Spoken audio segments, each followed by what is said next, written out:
नमस्कार दोस्तों, मैं सुखताप सिंह इंदिरा कंप्यूटर एजुकेशन के इस यूट्यूब चैनल पर आपका स्वागत करता हूं। फ्रेंड्स, हमारा ये ओ लेवल का लेक्चर सीरीज है और इसमें हम देख रहे हैं ओ लेवल के पेपर सेकंड यानी वेब डिजाइनिंग एंड पब्लिशिंग के बारे में। तो आज हम देखेंगे W3 CSS फ्रेमवर्क के बारे में कि W3 CSS फ्रेमवर्क क्या होता है। तो फ्रेंड्स, सबसे पहले हम बात करेंगे वेबसाइट डिजाइनिंग के बारे में कि जब वेबसाइट हमें डिजाइन करना होता है तो उसमें क्या क्या चीजें करनी होती है, जो उसका स्ट्रक्चर होता है, बेसिक स्ट्रक्चर होता है, उसमें हमें क्या क्या करना होता है। जैसे कोई भी वेबसाइट डिजाइन करना है तो ये आपका मान लीजिए कि मेन लेआउट है, ठीक है, और मेन लेआउट के अंदर आपका ये एक हेडर सेक्शन हमें बनाना होता है। जैसे कि आपका ये हेडर है और हेडर के बाद नीचे यहाँ पे हमें एक फुटर सेक्शन डिजाइन करना होता है, फुटर। इसके बाद से यहाँ पे एक नेविगेशन मेनू डिजाइन करनी होती है, नेविगेशन मेन्यू, ठीक है। जैसे कि आपका होम है, सर्विसेज है, एटसेट्रा है, सारी चीजें, ठीक है। तो ये हमारा एक, और यहाँ पे लोगो है आपका, ये हमारा वेबसाइट का एक बेसिक स्ट्रक्चर है। इसी स्ट्रक्चर पे लगभग सारी वेबसाइट डिजाइन होती हैं। तो जब भी हम वेबसाइट डिजाइन करते हैं तो हमें क्या करना होता है, CSS का कोड करना होता है और CSS का बहुत ही बड़ा कोड करना होता है। तो यहाँ पे क्या हुआ कि एक वेबसाइट है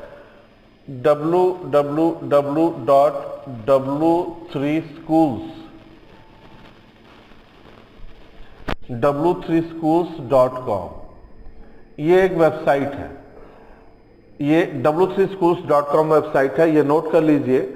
और ये इतनी बढ़िया वेबसाइट है कि कोई भी कंप्यूटर का कोर्स, कोई भी प्रोग्रामिंग लैंग्वेज जैसे कि HTML है, CSS है, जावास्क्रिप्ट है, आपका पाइथन प्रोग्रामिंग लैंग्वेज है, C है, C++ है, जावा है, कुछ भी आप सीखना चाहते हैं w3schools.com वेबसाइट पे जाके आप सीख सकते हैं, ठीक है फ्रेंड्स।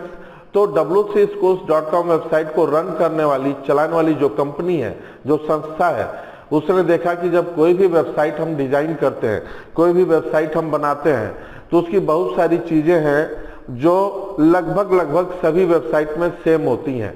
जैसे कि ये जो आउटलाइन बाउंड्री बनी हुई है, ये कंटेनर के नाम से जाना जाता है, कंटेनर, ये हेडर के नाम से, ये फुटर के नाम से, ये नेविगेशन के नाम से। मतलब लगभग कई सारी चीजें हैं जो लगभग सारी वेबसाइट में 99% वेबसाइट्स में फिक्स होती हैं कि उनका वही नाम होगा और उनका वही काम होगा, ठीक है। तो इस कंपनी को, इस वेबसाइट को यानी w3schools वेबसाइट को रन करने वाली जो संस्था है, जो कंपनी है, उसने डिसाइड किया कि क्यों ना हम वेब डिजाइनिंग को और आसान बना दें, डेवलपर्स के लिए फायदा हो जाए, जो काम वो 10 दिन में कर रहे हैं वो काम वो 2 दिन में कर लें। तो इन्होंने क्या किया कि CSS की एक पूरी लाइब्रेरी बना डाली, CSS की पूरी लाइब्रेरी बना डाली और उस लाइब्रेरी का नाम दिया w3.css। CSS का एक्सटेंशन होता है .css, लाइब्रेरी का नाम है w3.css।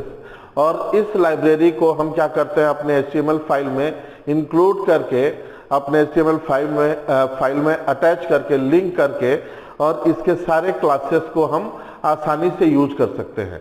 तो w3 CSS को हम आसानी से यूज कर सकते हैं।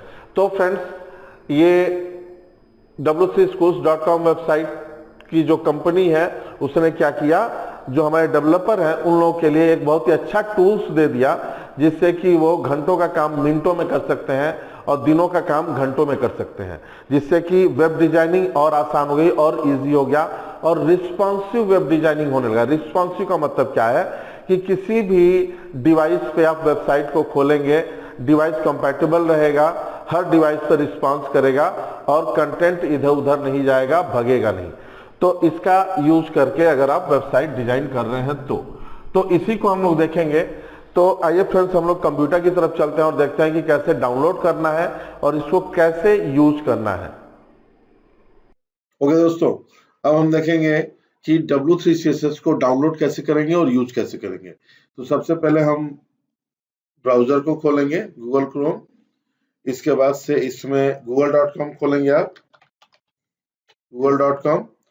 google.com खोलने के बाद आपको यहाँ पे सिंपल लिखना है W3 CSS framework download, enter करेंगे और जैसे W3 CSS फ्रेमवर्क डाउनलोड करेंगे तो आपका w3schools.com वेबसाइट आ जाएगी। इसको आप क्लिक करके ओपन कर लेंगे। ये आपका W3 CSS, ये w3schools.com जो वेबसाइट है, इसी ने W3 CSS की लाइब्रेरी को डेवलप किया है, बनाया है। अब यहाँ पे देखिए आपका ये लिंक है, इस पर क्लिक करिए। ये आपका कोड है फ्रेंड्स, ये देखिए, ये मैं जूम कर रहा हूँ, ये देखिए ये कोड है पूरा, ये CSS का कोड है। इसे आप क्या करेंगे, Ctrl A select, Ctrl C copy. Copy करने के बाद आप क्या करेंगे, नोटपैड++ खोलेंगे यहाँ से, नोटपैड++ और यहाँ पे पेस्ट कर देंगे सिंपल और सेव कर देंगे फाइल को।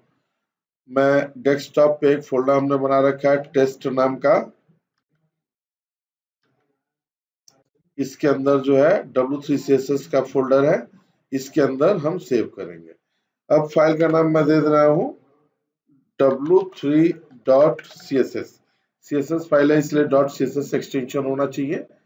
सेव करेंगे, फाइल आपकी सेव हो गई। ये आपका पूरा CSS की लाइब्रेरी है। इसे हम कट कर देंगे, एक न्यू फाइल लेंगे और यहाँ पे हम ले लेंगे HTML का कोड। ये फ्रेंड्स देखिए, ये शॉर्टकट से हमने इंसर्ट कर लिया। देखिए नोटपैड++ में कई सारे शॉर्टकट चलते हैं, इसे जेन कोडिंग कहते हैं। यहाँ पे देखिए जेन कोडिंग लिखा हुआ है, यहाँ पे क्लिक करेंगे तो बहुत सारे शॉर्टकट्स आपको यहाँ पे दिए हुए हैं, ठीक है। तो जेन कोडिंग की फाइल अलग से इस पे अपडेट करनी होती है नोटपैड++ में, उसके बाद आपके सारे शॉर्टकट काम करेंगे। तो HTML:5 लिख के Ctrl+E प्रेस करेंगे, प्रेस करते ही आपके सामने HTML का पूरा कोड आ जाएगा। इसमें से जो जो नहीं चाहिए, जैसे डॉक्यूमेंट टाइप नहीं चाहिए हमने हटा दिया, लैंग्वेज नहीं चाहिए हमने हटा दिया, और मेटा कैरेक्टर सेट नहीं चाहिए हमने हटा दिया। इसके बाद इसको सेव करेंगे Ctrl+S और demo.html यहाँ पे हमने नाम दे दिया, सेव करेंगे, फाइल सेव हो गई। और यहाँ पे हमने लिख दिया टाइटल के अंदर w3.css, ठीक है। और यहाँ पे हम क्या करेंगे फ्रेंड्स, अपनी W3 फाइल को इसमें अटैच कर लेंगे। यहाँ पे W3 CSS फाइल को अटैच करेंगे, लिंक करेंगे। लिंक करने के लिए लिंक आपका जो है ये टैग होता है, स्टाइल रिलेशन स्टाइल शीट, और हाइपर रेफरेंस में हम दे देंगे फाइल का नाम w3.css। एक चीज फ्रेंड्स याद रखिएगा, ये जो फाइल का नाम है यहाँ विद लोकेशन होना चाहिए।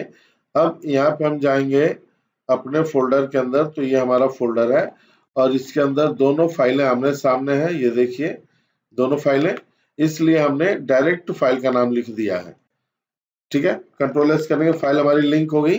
अब हमें यहाँ पे क्या करना है, सबसे पहले जब हम वेबसाइट डिजाइन करते हैं तो उसमें बाउंड्री आउटर के लिए कंटेनर डिजाइन करते हैं, तो इसमें हम कंटेनर यूज करेंगे div डॉट। अब इसके W3 CSS का जो क्लास रहेगा, जितने भी क्लासेस रहेंगे सारे क्लासेस में W3 ऐड रहेगा, जैसे कि W3-कंटेनर और Ctrl+E प्रेस करेंगे। ये देखिए आपका ये div एक तैयार हो गया, ठीक है। यहाँ पे देखिए div क्लास W3-कंटेनर, Ctrl+S करेंगे, इसके अंदर हम एक हेडिंग टैग ले लेंगे H1 और हमने लिखा यूज ऑफ कंटेनर क्लास, ठीक है। और एक पैराग्राफ लेंगे यहाँ पे P tag,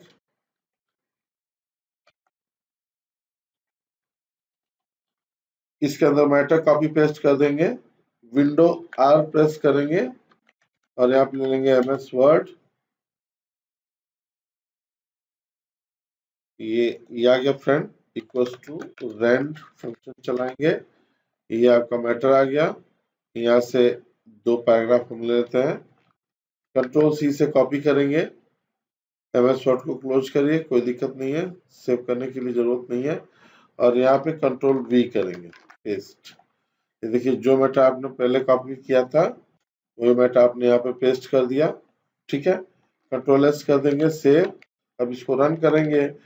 friends, notepad plus plus से अगर गूगल क्रोम पे रन करना है तो इसका शॉर्टकट की होता है, यहाँ से रन पे जाइए और ये देखिए launch in Chrome, control plus alt plus shift plus R. तो कंट्रोल अल्ट शिफ्ट एक हाथ से प्रेस करेंगे, दूसरे हाथ से आर प्रेस करेंगे और आपका ये ब्राउजर पे दिख जाएगा। क्लियर है? होप फ्रेंड्स आपको समझ में आया होगा। अब देखिए ये कंटेनर है और इस कंटेनर के अंदर ये हमारे डेटा यानी जो मैटर लिखा हुआ है सारा मैटर है, ठीक है।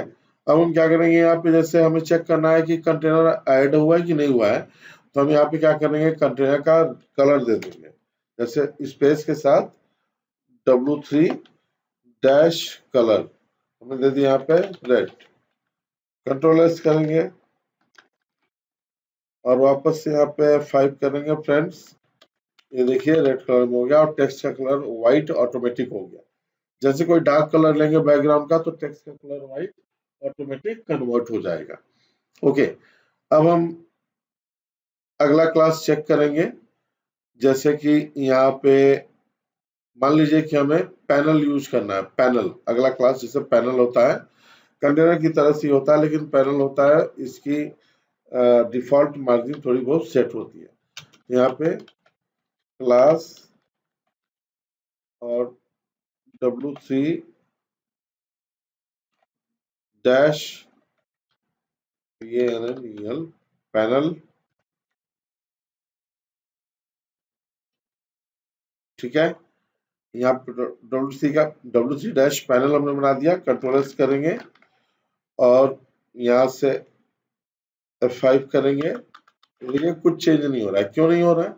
क्योंकि पैनल का कलर जब अलग देंगे तब जाके चेंज लगेगा, ठीक है। तो यहाँ पे पैनल के अंदर कलर दे देंगे। यहाँ पे हमने लिखा W3 डैश ग्रीन, ठीक है।